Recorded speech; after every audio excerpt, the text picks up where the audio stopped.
Welcome to the second in the long, hopefully, line of episodes that we do of Salt Chips or Salty Chips. We haven't decided on the final name, but your boy Damien Salty G, because I'm the Salt, and Chip K Fabe, who's the Chips, come to you after. Oh no, my real name's still here. Fuck. God damn it. We'll edit this out in post, but for the live broadcast, Damien Salty G, Chip K Fabe, we just got done with SGC, Shattered Glass Cast on the NEI Wrestling Network. As my headphones pop out, the show's already off the rails. And we wanted to do a second show for the people, just to kind of give an extra oomph to everything we talked about on Shattered Glass Cast that the NAI Network may not want us to do. So, first thing I'm leading off with. Well, I kind of want to respect Jason and Bill and all them. I guess. So, hi guys. Thanks for everything you've given us, this platform. But I digress. Salt Chips is about being real and coming out with quote-unquote hot takes that are more of a thought-provoking process. So, first and foremost, I am not pleased with Peter Rosenberg of Hot 97 and of Cheap Heat fame and of the Michael K show on ESPN Radio. Look, I don't knock his hustle. I've never knocked the man's hustle. He's got like 14 jobs. He's Jamaican. You know, that's the whole thing about Jamaicans and Jewish people and Latin people. We have like 4,000 jobs. Oh, okay. Yes, I'm in agreement there. Yes, we have 4,000 jobs. That is the generalization. So I don't knock his hustle. What I do knock is his inability to see the forest from the trees in regards to professional wrestling. What I do knock is ever since he got, in a sense, signed to work with WWE, he has gone full gimmick on Twitter, on ESPN, and during Cheap Heat as heel Rosenberg. And I'm sorry, and I talked about this on Podcast Champs with Dio about when you're living the gimmick a little too hard. Peter Rosenberg went on Twitter today and literally said that Ring of Honor is an independent promotion. That's one. Number two, hashtag I have a life or live my life. Well, that's been his wrestling thing. Fans. Yeah, that's been his thing lately. Like, it's I have a life. Like, yeah, cool. Like, so do we. Yeah, I do too. I cover sports all over the place. I get paid to do so. Diverse your portfolio. There's nothing wrong with that. But why are you going to crap on people who are helping to make your brand bigger? Why are you going to say, I don't follow indies because I'm not like you mouth breathers? Right. I have too much to do. Yeah. Okay. You could have just said, hey, I'm not up on the indies. That's all you had to do. Right. But for you to double down on your defiance and say, well, I have a life, so I don't know anything outside of the WWE. That is the problem I have with the WWE casual fan base as a whole. He just closed his market. He's associated with WWE. Yeah, that's it. He's a WWE guy, knows nothing about indies. But it took Larry Dallas, who works for, I believe it's WWN. Not anymore. Oh, he doesn't? Nope, and he doesn't work with Sirius XM anymore. Really? Oh, you didn't hear about that? No, what happened? Bully Ray is there 5 days a week now, and there was this big thing going around on Twitter because they thought David LaGreca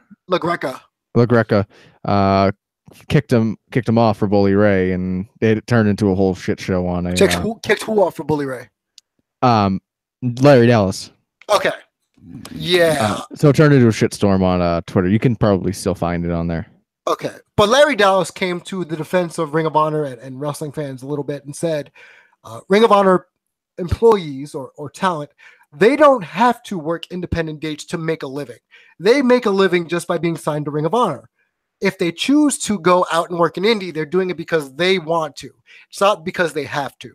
So Peter kinda, if you follow the trail, kind of was like, wait, you mean to tell me Ring of Honor people can work full-time for Ring of Honor and make a good salary? Yeah. Yeah. Look at the Young Bucks. So for me, that just it epitomized what's wrong with the WWE casual fan base. And it's the WWE elite, not the elitists. Even that's I was gonna say that's the wrong word to use when talking about WWE, but you know what I mean. Yeah, and me personally, just he's gonna do a show tomorrow on Cheap Heat, and I can't believe I'm plugging Cheap Heat, but because I'm cool with Stat Guy Greg, relatively cool with Stat Guy Greg. Relatively. Relatively. Well, we've met in real life and we've conversed in real life, so we've had some business dealings together. So that's the extent of how I know him. I'll listen because I want to hear what he has to say about Ring of Honor now that he's been schooled, as it were. But I don't knock the man's hustle. So let me just say that for the listenership right now. It's just when people have short-sighted opinions, I am all about education. I am all about filling in the blanks where people have questions. But for you to attack a fan base, stop it. You're wrong. You're just dead wrong. Yeah, you're dead wrong. So real quick, have you checked your phone? First off, my phone. Yes. No, I'm going to check it now. Why am I checking my phone? I did text you, but we're talking about Rosenberg.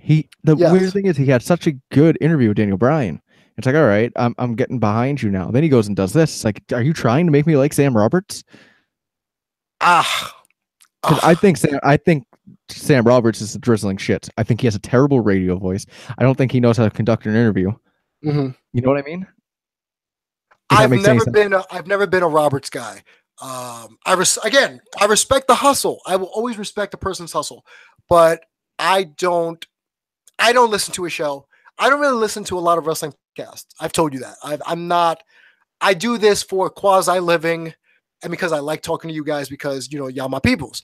But other than that, I don't listen to Talkers Jericho. I don't listen to Stone Cold podcast. I went back and listened to old Last Mark Standing episodes last night. Just to see where I'm at as a broadcaster. Yeah, that's the only reason I go back and listen to my old shows. The only wrestling shows I listen to consistently is Something to Wrestle With. I think that with Bruce Pritchard, Brother Love, and Conrad Thompson. I think that show is unbelievably good. By the way, didn't Conrad Thompson just get engaged to Ric Flair's daughter? Yes, he did. Look at them all working in the family, man. Ain't that great? Right? Well, the funniest thing about it is I don't know if you remember Ric Flair's podcast. So there was Fallout, Ric Flair's podcast. Conrad Thompson happened to be the host of it. Mm-hmm. Like he is with Bruce Pritchard and Tony Schiavone. Yes. And they had a falling out. Mm-hmm. And now he's engaged to his daughter. Go figure, right? Right? Like that works because sure. Because that's how I send the link. Well, it worked for Paul Levesque. It's worked for other people in wrestling and other sports where you marry into the family. Shoot your shot, baby. On Twitter, Facebook. We've just discovered that you have never used Tinder before, which I found intriguing. Never, not once in my life. Interesting. So basically, It sounds like you think I'm bullshitting you. I do. I love you, bro, but I think I smell a little bit of a lie. A little. I promise. Like you can go through my search history. I mean, you're not gonna like most of what you see, but you can go through anything I've done in the last 7 years and haven't been on Tinder once. Do you use dating apps? No, I do not. Okay, so you meet people the old-fashioned way. Yes. Good. See, old school mentality. Meeting people the old-fashioned way.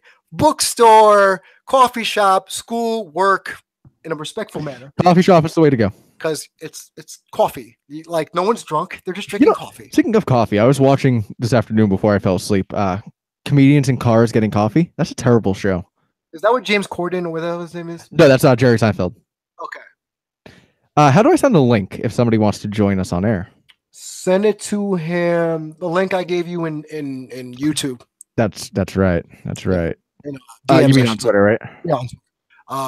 For those that are just tuning in and just listening now, we're going to be having a guest on as we kind of segue off of professional wrestling and talk another passion of that. And another passion of Chip and myself is professional basketball, is the NBA. I am a Knicks fan. Let's get that out there. I'm a born and bred New Yorker, but I've dealt with some really cruddy teams, but I also dealt with those teams that didn't get past the Bulls. I will never say we because I didn't play. Rule of number 1 from broadcast school. You didn't play. Don't say we.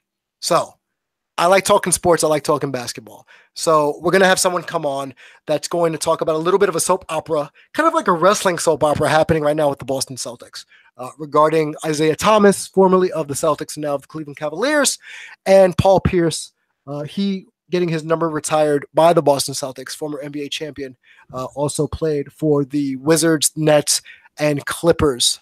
Drafted Remember he played for the Wizards? Yes, he did. And he hit a shot against Toronto a couple of years ago and said, that's why they bought me here. Because he won a game on like some last. When did Paul Pierce become the clutch guy? Probably the year before they won the finals, so 2007-ish. But he's always had that shot. He's always had that clutch shot. Like he's and again, there's a comparison between him and David Ortiz in terms of being clutch. David Ortiz is the most clutch player in Boston history, any sport. Yes, you can argue that, but people would say Larry Bird, but I can see why you would say that. David Ortiz. Now, I'm not the biggest David Ortiz fan. When it comes to baseball, I believe in running down the base path. If you hit a ground ball, you better be hustling down that base path like Dustin Pedroia. David Ortiz would be lazy. I get it. He's not going to beat it out. Oh, there's Mike. Hey, Mike. Hey. So this is Mike. I work with him. We're not going to say where we work because Chip changed like 5 times. Oh, also, Mike, my name is Chip here, and my real name doesn't exist. Okay. Yeah. So, Mike, let me give you a little background here. Chip, as he's known, has a gimmick where he either breaks a table by falling through it, and in our last episode we just recorded for our broadcast, he changed wardrobe about 5 times during a live broadcast. Oh, Mike knows me. I change very often. Okay. So now he's doing it on air. Mm-hmm. Not on camera. But are you changing in different plaid shirts or? Yes, I changed from my gray one to a different one to this one. Sounds about right for me. And he put on cowboy boots and a belt buckle just to solidify the look. Yeah, he always does that. See, I told you. And Chip's only been to Texas once. Once in my life. Mm-hmm. A bunch of my family lives up there. So, Michael, I want to welcome you to SAWLT Chips, Damien Salty G, Chip K Fabe. You can find us on SoundCloud, iTunes, respectively. We're on SoundCloud? Oh, thank you. Thank you. I'm glad you're SoundCloud. Here. Yes, we're on SoundCloud, Chip. Come on, man. Get with it. I'm a professional broadcaster here. Oh, boy. How many times am I going to keep telling you that? My paychecks will tell you that. But Michael, thank you for joining us. And I want to get your take because we were talking off air about the Isaiah Thomas, Paul Pierce. I don't want to call it drama, but it seems like they're making it a mountain out of a molehill. Mm-hmm. What are your thoughts on Paul Pierce not wanting to share the spotlight with Isaiah Thomas when he gets his number retired by the Boston Celtics? I mean, you got to think about it. Paul Pierce, he's a legend. He's been with I can't even tell you how long he's been with the Celtics. I think the last 3 years he quit. He played for the Brooklyn Nets, and then he went to the LA Clippers. And then the Washington Wizards before that. Yes. My fault. Wrong team. I'm sorry. I think of Doc Rivers. Dan Pierce not wanting to share his time. Like he won the championship in 2008, if I'm correct. Yes. Yes. I'm not going to lie. Isaiah Thomas really hasn't done anything. Like all he did was one conference title, which is big. That's also huge. But I understand why Pierce doesn't want to share his time. That's him. Well, actually, something we talked about before you joined us was, and you might be able to answer this question better than I can. The saying around here in Boston is Paul Pierce is the most clutch shooter in history. I mean, and you can in Boston, you can argue Larry Bird before him, but when did he get that moniker as Mr. Clutch? Was it before they won the championship, or was it during the championship when he came out in the wheelchair and played hero? Oh God. It probably was during the championship because I don't remember that nickname, Mr. Clutch, before that. Right. I'm not gonna lie. I mean, there's the comparison between him and David Ortiz, and both of us being from Boston, we can understand that comparison. But I think, to me, there's no argument David Ortiz is the most clutch person in Boston sports history. You can argue that with Larry Bird, but Paul Pierce would be up there. But I don't remember when that Mr. Clutch thing came in. I don't either. And Mike, the reason I'm bringing it up is because when he was with the Wizards, he hit a shot in a playoff game against Toronto, I believe, a couple years ago. And he says out loud, "This is why they bought me here." And the announcers were essentially kind of gushing over Paul Pierce and saying, "Oh, that's what he's done his whole career. He's clutch." And it made me think, when was Paul Pierce clutch before the championship in 2008? That's what I'm saying. I agree with you. I don't remember. It's just that 3-point shot. It's just that shot. That's all it is. He hits threes like it's nothing, and that's where the clutch came from. But I can't remember any legitimate clutch shot before the championship. I really can't. And not until the big three came up, Right. Had, Ray Allen and KG with him, yes. KG. So you got some of the pressure off of Paul Pierce, so he was able to become that name, Mr. Clutch. Mm-hmm. You had to guard one of those. You had to guard all three of them, basically. At the last second of the game, we were down. If anything, I kind of say Ray Allen was more of a clutch shooter than Paul Pierce was, if you want to argue semantics. I was going to say that too, but I didn't know how the conversation was going to go if I said that. Yeah, no, I wouldn't disagree.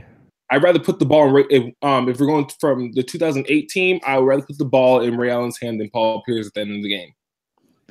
I think I'd agree. Mm-hmm. And also, since we're talking about Ray Allen, news came out today that Rondo says that Ray Allen's going to be invited. The reunion. I saw that. Wait, say that again? Rondo came out today and said Ray Allen's going to be invited to the 2008 team reunion vacation.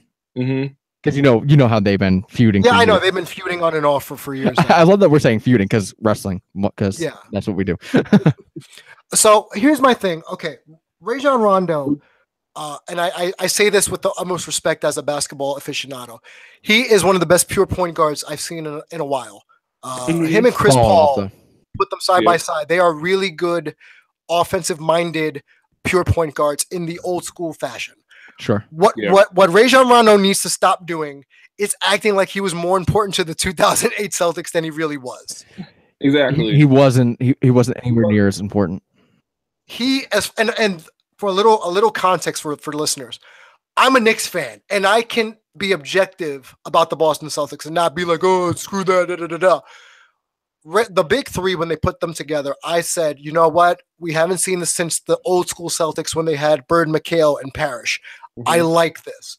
But when you threw in Rondo, he was almost like a fortunate accident because, no one expected Rondo to play as well as he did because he's so cerebral as a point guard. But because he's so cerebral, that makes him very mercurial and testy. And I'm sorry, if KG wasn't around probably to slap him upside his head, he's a little loose with the lip. And aside from the big three and getting that championship, what has Rajon Rondo done to deserve the accolades he's been given or thinks he deserves? He went to Dallas after Boston and did nothing. He was toxic for the team. He was. I can't remember what game it was, but I remember when Rondo purposely passed the ball to the other team. You guys remember that? Yes. Yeah, and then I remember that. Yep. When Carlisle pulls him out, even Dirk is looking at him thinking, what the F? And this is Dirk Nowitzki, one of the gentlemen of NBA basketball, is saying, dude, off the team now. Yeah. And look, I would never have done, I don't care how mad you are at the coaches, I would never do that. No. That messed you up. It's like you look at LeBron right now, and obviously him and I can never remember Cleveland's coach's name. Ty Lue? Yes. They're not obviously seeing face to face, but you know what? LeBron's not intentionally giving the ball up, turning it over. LeBron always thinks he's the coach. He takes over for the coach. He's done that since he came back. But even he's not intentionally throwing games away. So wait, here's a good comparison question for the both of you. Since we're talking Isaiah Thomas and his value to the Celtics, if you took their careers as Celtics side by side, who's more valuable to the team, Isaiah Thomas or Rajon Rondo? Oh, just longevity. It would have to, because we didn't get we got as close to a full taste of Isaiah as we could, but we grew up with Rondo. Rondo grew up here. So right now it would be Rondo, but if Isaiah was here a couple more years, there would be an easy argument for Isaiah, but Isaiah was short-lived here. Even though he was short-lived, I felt like he did more. I'm not even gonna lie, because Isaiah Thomas didn't have the luxury of having all-stars. In my opinion, you had the big three. Yeah. Didn't have that luxury, so he basically did it by himself. So that's why I'm a little for him getting that tribute video. I don't know if you guys mentioned that already. Oh, I think he should get the tribute video. Anyway. He deserves the tribute video. And I'm really upset that kind of Rondo's coming at him. I'm just like, oh, Pierce, yeah, it's unneeded. He should have got the video the first time he went to Boston. And I know I wrote a blog about it. He mentioned that he wanted his his family to see it, which is understandable. But like your time was then, you should have took it then, and then we wouldn't be having this problem right now. Right, and the thing is, it shouldn't even be a problem. Yeah, it shouldn't. That's my biggest thing. They just need to find the Celtics need to find the right time to do this video for him. Right. Because let's be honest, what we're gonna do with Pierce is before the game, we're gonna raise his banner, we're gonna play some video packages, we're gonna highlight him, and then we're done. If you want to have a video package for Isaiah, do it in the second quarter during a TV break or something. You know what I mean? Or do a pregame on another random home game, man. I think that should have been the proper move for the Boston Celtics to do. Again, going back to his time with the Celtics, IT's time with the Celtics, he was the lone star in a bubble guts lunch pail type team. You know, like it's nothing but slop. And the only slop you have is IT that's worth any damn salt. And you know, you had Kelly Olynyk, you had a bunch of spare parts.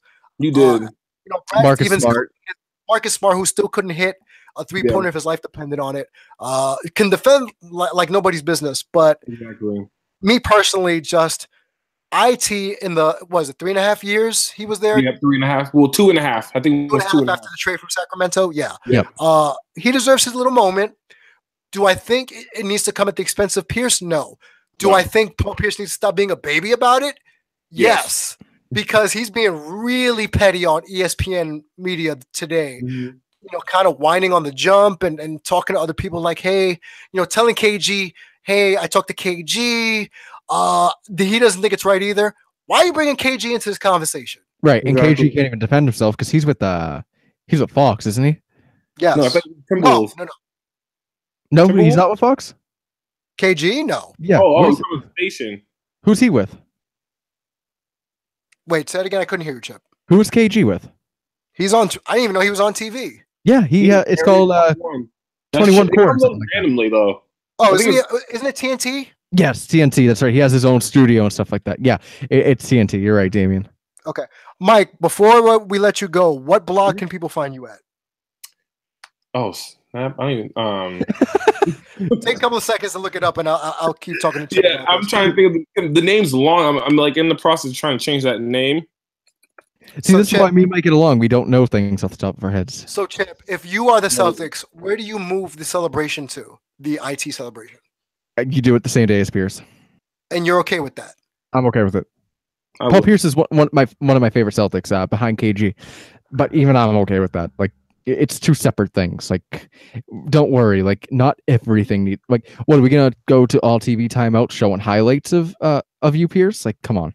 We can take 2 minutes and appreciate Isaiah Thomas for his 2.5 years here. We're not stealing your thunder. I promise. And here's another thing about IT, which I find respectful about him. Before I let you talk, Mike, I just want to say that IT was a journeyman before he became a Celtic. He was a journeyman. Kind of bounced around, second round pick, last pick in the draft. You know, people have talked about that. And he found a home in Boston. Now, Boston sports in general, just like New York sports, it's hard to find a home.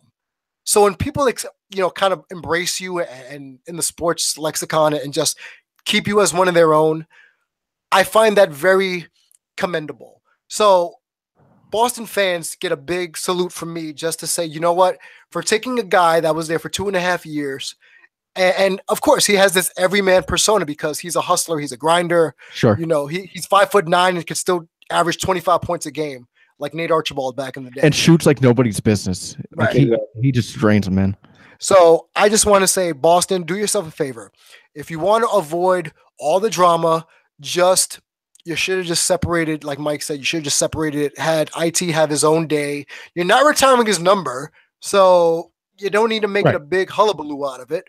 Just some pregame highlights, make it Isaiah Thomas night. Everybody gets a free IT jersey or an IT t-shirt. You know, fans get to meet him and take pictures. And that's it. Yep. Keep moving. Now, real quick, Mike, before you go, and Damien, you're gonna love this. So just so you know, it's not only here, Damien, that I go insane about not only wings but mustard on pizza. Oh, here we go with this again.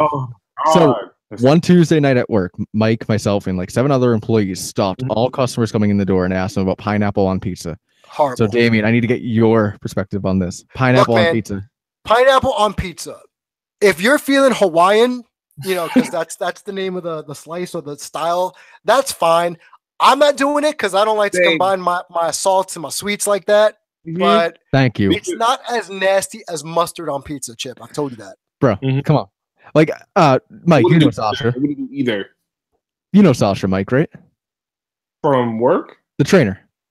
No, I don't. Oh, shit, never mind. Well, I made him try mustard on pizza, and he liked it. So Sasha was the one up at the desk with us arguing for pineapple on pizza. I'm not gonna lie, I don't really know a lot of names at the front desk. Here we are. So, Mike, where can people find you on your blog? Okay, find me. It's called Mike Design and Graphics and Photography. Because I also do graphic designs, and I also take photos as well. That's actually good to know, Mike. Maybe Salt Chips needs a logo. I think Salt Chips might need a logo coming up soon. Just let me know. I got you. I'll see you at work a lot now. So thanks for joining us, Mike. I appreciate it. Next time we have some NBA talk, we're going to have you back on. Is that okay? Oh, yeah, that's perfectly fine. Anytime, guys. Thanks Mike. Appreciate it. All right. Thanks. Bye. So there's that. I read his blog earlier today, and that's why I wanted to have him on, because it was a very well-written blog. So I figured it would be a good addition. Do you have the website ready to give the audience? What's that? Do you have the website ready to give the audience again? It was straight through that page that he gave you, the Mike's what was it? I'll find it. Yeah, you can tweet it out too. Yeah. But yeah, so I think he was right. It was the championship year where Mr. Clutch came in. But so all right, let me ask you a question. I'm talking about Boston's most clutch. For you, who's New York's most clutch in all sports? Who's Mr. Clutch for New York? Dude, we don't have one. I mean, if we're gonna talk New York sports, it's got to start with the Yankees, and I'm not a Yankee fan because they have the most amount of championships. Are you a Mets fan? Yes, I am. Good. If we're going modern era, the prevailing factor is Jeter. That's going to be everyone's thing is he's Mr. Clutch in New York baseball lore. Basketball, we haven't had a lot to really cheer about. Yeah. Allen Houston got one, the 4-point, I guess the free throw, not the free throw, to beat the Heat, and then LJ with the 4-point play. Ewing has never been clutch. I'm sorry, any New York Knicks fan out there, he has never been clutch. John Starks was not clutch, as the 2 for 18 against Houston has been evident. If you want to talk clutch, the Giants defense when they beat the Patriots, those 2 Super Bowls. Yo, come on, man. The Giants D-line. No, come on. Eli Manning, maybe, and that's a stretch. Nah. Dude, they had super glue stuck to their helmets, man. Come on, I don't want to talk about Tyree got that super glue. By the way, as diesel as Rodney Harrison was, how could he not rip that out of David Tyree's hand, bro? He was beaten that game. Rodney Harrison was beaten all of that game. With his jacked arms and everything like that. I mean, Rodney Harrison was one of the best in the game. No. I loved him when he was on the Chargers. I followed his career. He actually does a show with my radio mentor on Saturdays on NBC Sports Radio. So I find that kind of funny. But he was a shell of his former self when he was on the Patriots. Remember, I mean, you're a Pats fan, I'm thinking. So remember, I want to say when it became a place for mercenaries to go to after a while, Corey Dillon, Albert Ocho Hainsworth. Cinco, Albert Hainsworth, that became the place for Patriot rejects to go. LeGarrette Blount. To where? The Patriots? Yes. Well, so LeGarrette Blount worked out very well in our favor, so thank you for that. But you mentioned Corey Dillon. He worked out perfect. I was gonna say he was perfect for the role that we had him in here. I was a big Corey Dillon fan. Actually, I think so was I. I was a Bengals fan with him and Jeff Blake. Yep. Trying to make the playoffs in Cincinnati when they didn't, but I was a big Corey Dillon guy. I never got the whole he's a locker room cancer thing because everyone said when he went to New England he was a model citizen. So yeah. I don't know, but keeping in being in a locker room with Belichick, that should straighten you out. You know where Bill Belichick got his start though, right? Again. You know where he cut his teeth, though, right? No. Go turn away. No. He is a former New York Giants defensive coordinator under one Bill. And guess what? Parcells. And guess what? He fucking quit. He fucking On quit. the Jets. On the Jets. Fuck Not New York. the Giants. On the Jets. You know what? You know what though? Yo, Manny Leon's the greatest wrestler in the world. You know what? You gonna make Salt Chips a whole show of me killing you like that. That's Isn't that what the point of this is? Just to yes. shit on? It's eventually, I'm going to kill you. All right. So like, what should we shit on before we go? Okay, What should wait. we shit on? Quick aside. I got another text. Basically, Melissa's just watching the show religiously and just giving her 2 cents. Is it bad that I'm just assuming that Chip is drinking a strawberry daiquiri out of that water bottle? It's great. I wish it's Crystal Light. No, I didn't say crystal meth. I said crystal light. Crystal Light. So Mel, that's what he's drinking. He's drinking Crystal Light. Now next week I may take you up on that. Well, at Rumble, we may have to see you drink a strawberry daiquiri. Pinkies up? Do I have to do pinkies up? Like Sienna, yes. And big shout out to Sienna, who was just diagnosed with a blood clot. Oh shit! Really? Yeah, she just announced on her Twitter today, on her social media, that she has a blood clot. She thought it was something else, and that's what it turned out being. So she's not going to be wrestling for a while. Did you just see what Bill Neville tweeted me and Bill Koff? No, what was it? So he quote tweeted and it goes, "The untrained eye makes this look like a regular hot dog with mustard, but look closely, it's actually a hot dog with peanut butter." So Bill tweeted me and Bill Koff and goes, "I'm sure you two would enjoy this travesty, and you know what? I'm kind of down to try it." Yeah, no peanut butter on hot dogs. That's no. You know what? I'm gonna do it. I'm gonna do it tonight. All right, we need to get next when we do Salt Chips next week. I just want it to be a quick give us some food takes for next week. Okay, who do we shit on before we get out of here? Who or what do we shit on? We're shitting on NXT. Okay. Really quick. We're shitting on NXT because they do a bad job of developing people's gimmicks in NXT in preparation for the main roster. Because they have failed Asuka. Elias is the exception to that rule. Well, he just turned up his character for 3,000 degrees. I think because he got injured on NXT, he didn't allow the Drifter gimmick to actually take root more so than it has on the main roster. I think that's the exception. They didn't do justice for Adam Rose. They didn't do justice for Asuka. They haven't done justice for Shinsuke. You know what? They're not going to do justice for anybody that comes up. I don't think Adam Rose would have worked anyways. He died on Arrival, though, man. What's that? He died on Arrival. I think he was dead in the water from the beginning. I can't see a party gimmick working. I mean, remember Party Marty Squirrel? Yeah, that died out quick. Right. It's like it works for a little bit. Like everybody's like, yeah, let's party. And it's like, all right, I've done this like 17 times. Boo. Yeah. So we're shitting on NXT. We're crapping on NXT. Crapping on Rajon Rondo for thinking he's more important than what he is. Crapping on the Boston Celtics for not being able to separate these two things. Because if it matters to you, but then again, that shows how much IT doesn't really matter to the Celtics as a whole. I think he matters more to the fans, more so than to the actual organization. Screw you, Rajon Rondo, for saying Ray Allen's invited to the cookout kind of thing. Again, that's kind of stupid. Who are you? So what's your opinion on that? So you know the beef between Ray Allen and Rajon Rondo. Yes, do you think Ray Allen should have been invited from the beginning? Yes. Yes, me too. Yes. It's like we wear pink on Wednesdays. You can't sit with us. It's like it's Mean Girls. He was the one of the biggest parts of your championship season. With you know what? And to be honest, I was going to talk about it when Mike was on, but we had Eddie House that year, didn't we? He's another one. Gunner for hire. Yeah. Right. So you know what? I think Rajon Rondo could have been replaced that season with Eddie House. I think we would have been fine. Again, I go back to pure point guard skills, and yes, Rondo is very good and I think he's very cerebral, and he'll be a great coach one day. I honestly think he'll be a good coach one day. But the way, I guess it's just his dynamics with people. I just don't like how he gives up. You know what?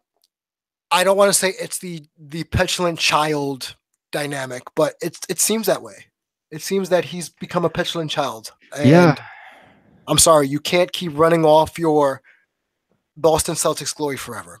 I think that time's up. Who's your favorite point guard of all time? Wow, Magic Johnson. Okay, I have the same answer. Yep. You know, and I've gotten a lot of heat from people when I do NBA shows. I would rate as a basketball player overall a better basketball player than Michael Jordan. Wow. To me. Okay. I think overall, as a pure point guard, a revolutionary point guard, defined Showtime, defined the era of the late 70s, early 80s. Sure. So the next question I have, and I know we're wrapping up, but you said better player than Jordan, so that was the comparison you made. So yes. I have to assume Jordan over LeBron, correct? Nope. No, LeBron over Jordan. LeBron's number 2. Okay, that's number 2. That's fair. That's fair. I think. And where's Kobe land?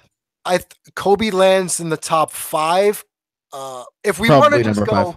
If we're just going strictly transcendent basketball player with crossover appeal to the mainstream audience. Yep. Because remember, the NBA was on tape delay on CBS for a long time before NBA on NBC. Yep. Jordan revolutionized basketball from a home viewership perspective. You tuned in to watch Jordan. He's By the time Jordan took over, Magic was on the way out because of the supposed HIV scare, which for me is a different conspiracy theory in and of itself. But if I'm rating better player overall, objectively speaking, for me, it's going to be Magic Johnson. Do I think LeBron has a chance to outdo both? Yeah, before it's all said and done. And here's why. Magic tried to be a point forward when he gained a little weight when he came back the second time. Jordan tried to be a rugged small forward with his jump shot when he was 40. That didn't work out too well. I can see LeBron playing till he's 40 as a power forward, old man style Tim Duncan game. Yep. If he develops his outside shot a little bit more as he gets older. Okay. So that's my take on I think LeBron has a chance to be the greatest of all time. Forget Jordan as the GOAT. Teammates hated playing with him. He was a selfish basketball player. Do I call him the ultimate winner? Yes. In NBA basketball, Jordan is the ultimate winner. If I had to have a one-on-one, it would be Jordan over everybody and their mama. If maybe even against Kobe. I don't know. I think that would be a good one-on-one if I could see them in the prime. Yeah. Hell yeah. But if we're talking in the team concept of basketball here, Magic's 1, LeBron's 2, Jordan's 3, Durant's 4. I was gonna say, I felt like you'd be a Durant guy. I'm a Durant guy. I like skill. I like skill.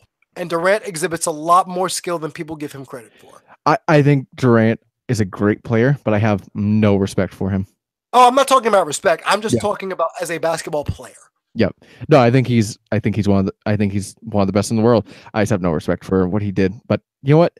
And real quick, I know I'm pulling them all. It's a different time, Chip, too. It's a different time when you wanted to beat the best as opposed to be with the best. Right. I mean, it's like LeBron. Like, he went to Miami, but you know what?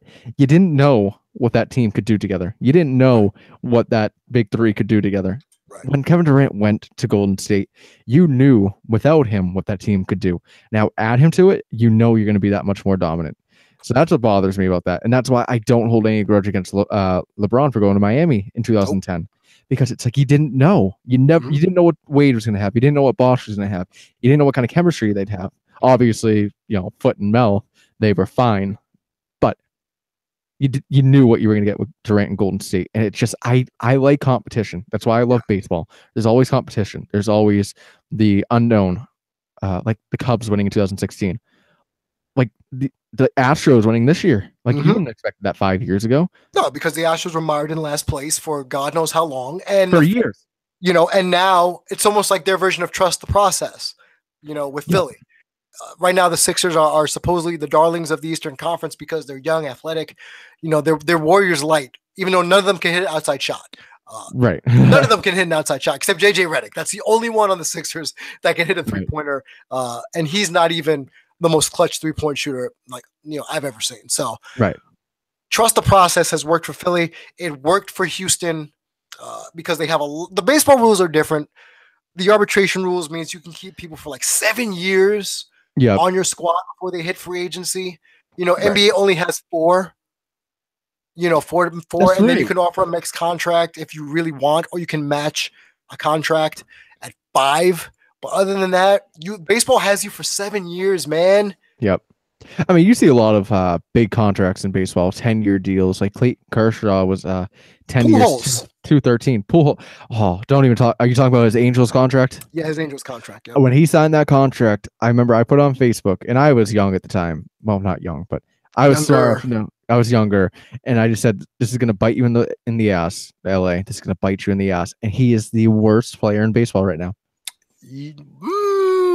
Well, still playing in Major League Baseball. Yes, I would say Ryan Howard was worse, but he's no longer in Major League Baseball. So, but you know what? Ryan Howard knew that he was the drizzling shits, and he was like, "All right, I'm out."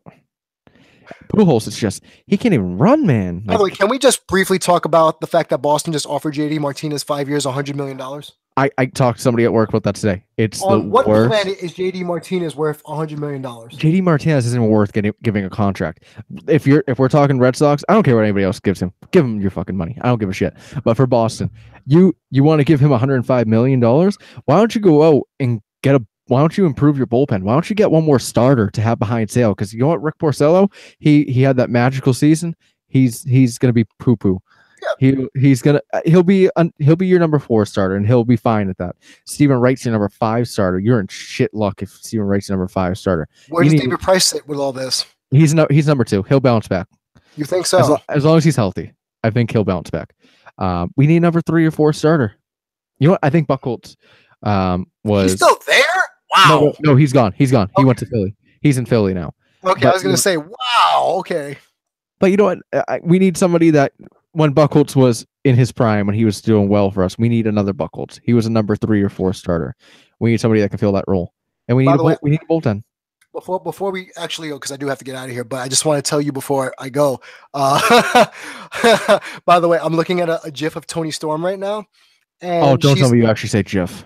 Yes, I say GIF. And she's actually, it's Hokai's fault, dude. It's Hokai's fault because he's so freaking good at wrestling GIFs. I just go with my boy, man. My boy says GIFs. He's the pro. I also thought his name was Hokai. It's Hokai, but yeah, it's fine. But I'm watching Tony Storm right now, and she's added a Fisherman's Bridge to the Muscle Buster, and I cannot love her any more than I already do. I mean, you already know my heart beats for Tony Storm. You already know. I know, and I love Tony Storm, and I can't wait for eventually. Oh, shut up, Melissa. Okay, she just texted me. Trust the process in regards to Scorpio Sky. Okay, if you've been to a Wrestle Circus show, I'm so tired of people saying trust the process at every show. Okay, yeah, Scorpio Sky is good, fine, but he is not quote unquote the best. All right, stop. Oh, I've been watching. I mean, I was watching them on Twitch. I think he's good. I think he got his. Did he get a Ring of Honor contract? Yes, he did. I guess that's deserved. Yeah, but no, he's good, and I shot the shit with him briefly after the show and just picking his brain on some stuff. And he is a well-versed man on the business of professional wrestling. I will make no bones about that. He's probably one of the most intelligent wrestlers I've talked to in this field. But for people, the gimmick is annoying because his gimmick is he's the best. And his theme song has people saying the best, the best, monotonously. I wanted to kill that dude in the front row in front of me at Wrestle Circus because he kept screaming, Scorpio Sky is the best. And I said, no shit. Like, no kidding. But anyway, Chip and I love Tony Storm. We cannot wait for her to be signed to WWE. My heart beats for Tony Storm. I showed you that picture today on Twitter at Chip Kayfabe of her saying this is the most girliest I'm ever going to get. And we thank you for that. And I thank you, Tony Storm, for that. Can't wait to see Candice LeRae in NXT to see what gimmick they give her. Dio says she's going to be what Alexa Bliss was supposed to be as the Sparkle Princess. That's what I was going to bring up on Shattered Glasscast. I was going to say, because Matt wasn't sure exactly what she is. I said, think of Alexa Bliss, Tinkerbell Alexa Bliss, and think an elite wrestler. Give Alexa Bliss elite wrestling skills, Tinkerbell Alexa Bliss, and you got Candice LeRae. Well, maybe she'll be the better wrestler of what Alexa Bliss was supposed to be. I hope so. Yeah. You can only hope. I hope for success, but so we'll see. Where can people find you, Chip? At Chip Kayfabe, right? Yes, I'm at Chip Kayfabe, and I am. That's about it. Now, this is so I came up with the Kayfabe name for today. My Kayfabe name is Adam for today. Maybe next time I'll come up with another fake one because Chip is actually my name. We'll call you Bill. All right, I'll go with Bill. We'll call you Pizza Bill. How about that? Pizza Bill. Pizza Bill. Big shout out to Bill Koff. What about Mustard Bill? Can I be Mustard Bill? You can be Mustard Bill next week. Yes. I'm Damien Salty G. This is now known as Mustard Bill, Chip Kayfabe. Find us at Chip Kayfabe, myself at Dare to be Damien. This show, as well as other shows on the Salty Damien G Network, Salt Flattery, Podcast Champs, SGC. You can find us at Glasscast NAI. That's the Shattered Glasscast with myself, Chip, and Matt McCool. We are everywhere. I'm everywhere. I'm busy. I'm tired. I need to go to bed. Thanks, guys. Later.